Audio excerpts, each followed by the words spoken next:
Kalau sahabat Rasulullah ditinggalkan Ramadan banyak yang menangis. Banyak yang menangis, Pak. Apa yang membuat mereka menangis? Pak, sekarang banyak juga orang ditinggal Ramadan menangis, Pak muslimin. Tapi asbab nangisnya beda. Kalau sahabat dulu ditinggal Ramadan, yang membuat mereka menangis ada dua sebabnya. Satu, karena menyimpan kekhawatiran takut tak bertemu lagi dengan Ramadan. Ya, takut tak ketemu lagi dengan Ramadan. Maka sahabat banyak berdoa, ya Allah, jangan engkau jadikan Ramadan tahun ini menjadi Ramadan yang terakhir. Pertemukan kami kembali dengan Ramadan di tahun-tahun yang akan datang. Sehingga karena khawatir ini mereka banyak bernangis di hadapan Allah sambil berdoa supaya minta diketemukan dengan Ramadan di tahun-tahun yang akan datang. Saya yakin kita doanya sama, insyaallah, baik Bu. Ya, semua kita mintanya sama. Kemudian yang kedua, khawatir amal ibadah belum diterima, khawatir dosa-dosa belum diampuni. Ini yang membuat para sahabat itu banyak menangis ketika berpisah dengan Ramadan.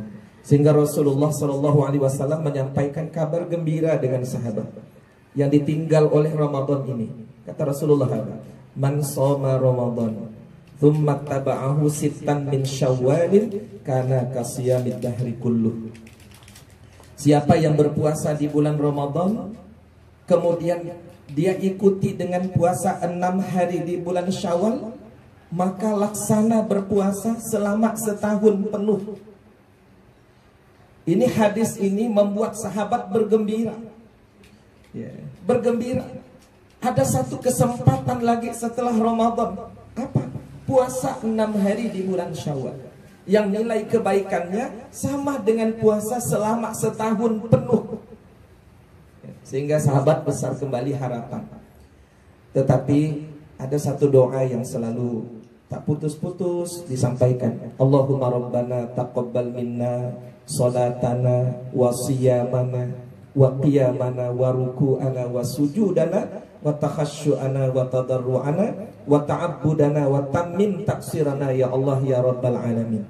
Harapan supaya ibadah-ibadah yang dilakukan termasuk puasa yang ditunaikan diterima oleh Allah Subhanahu wa taala. Nah, sekarang banyak juga orang yang nangis Pak muslimin, tapi asbabnya beda. Satu, tidak bisa mudik Pak, nangis. Ya kan? Nangis karena tidak bisa mudik. Yang kedua, ada juga yang nangis karyawan THR-nya belum keluar Pak. Nangis juga.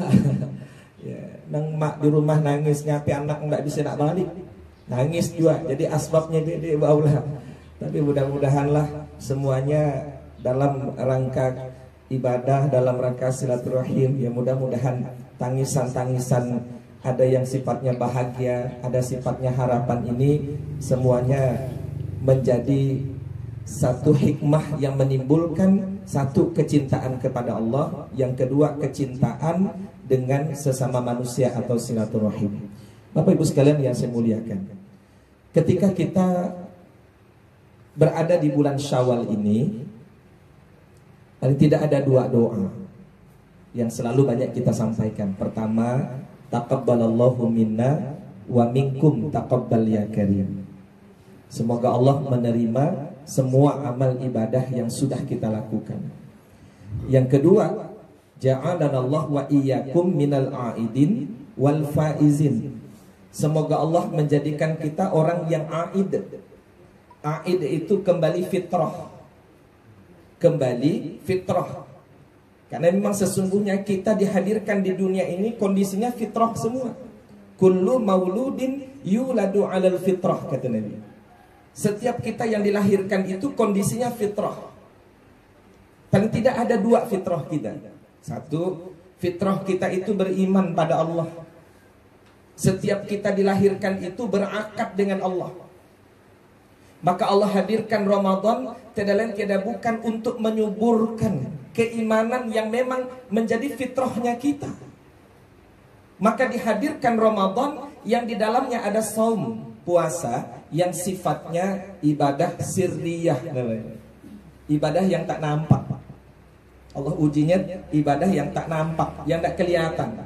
Yang tahu cuma diri kita dan Allah. Itu ujiannya. Dari terbit fajar sampai terbenam matahari. Dan itu dilakukan selama 1 bulan penuh. Tak tanggung-tanggung, Pak. Bukan sehari, 2 hari, 3 hari, bukan. Tapi selama 1 bulan penuh. Yang ini hanya mampu dilakukan oleh orang-orang yang beriman. Nah, makanya yang kurang iman, Pak, ada yang singakal, Pak muslimin. Puasa kamput, Pak. Ya kan? Puasa kamput. Nah, hari pertama, kedua, ketiga puasa lah kaedah ndak mampu lagi, Pak. Nun di ujung baru puasa lagi. Nah, ya nanti puasa kamput. Ada juga puasa model singakal. Di rumah dia puasa, keluar rumah ndakan, balik ke rumah puasa lagi. Orang berbuka juga. Kenapa? Karena tidak mampu, Pak. Karena faktor keimanan.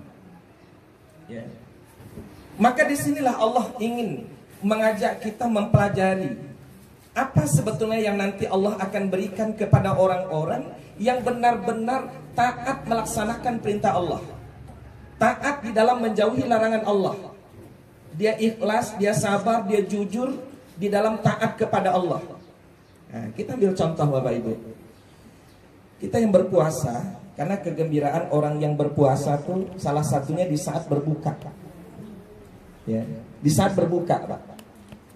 Orang yang berpuasa, yang dia berbuka itu merasa gembira ketika dia berpuasanya satu karena Allah. Yang kedua, dia berpuasanya ikhlas. Ketika dia berpuasa itu dia sabar. Ketika dia berpuasa itu dia jujur. Dia jujur, Pak. Ketika dia berbuka, dia merasa gembira luar biasa. Maka kalau kita beriman pada Allah, satu, kita mesti ikhlas. Yang kedua, kita mesti sabar. Kenapa? Orang beriman pasti diuji Allah. Pasti diuji Allah, Pak. Ya, siapa yang bulan puasa tidak diuji Allah? Diuji, Pak. Melihat TAP pun rasa nak macur sebenarnya ini Pak Muslim ini. Ingat Pak. Ya. Itu waktu kita puasa. Betul-betul diuji oleh Allah. Apalagi yang hari terakhir, Masya Allah, panas luar biasa. Yang Bu.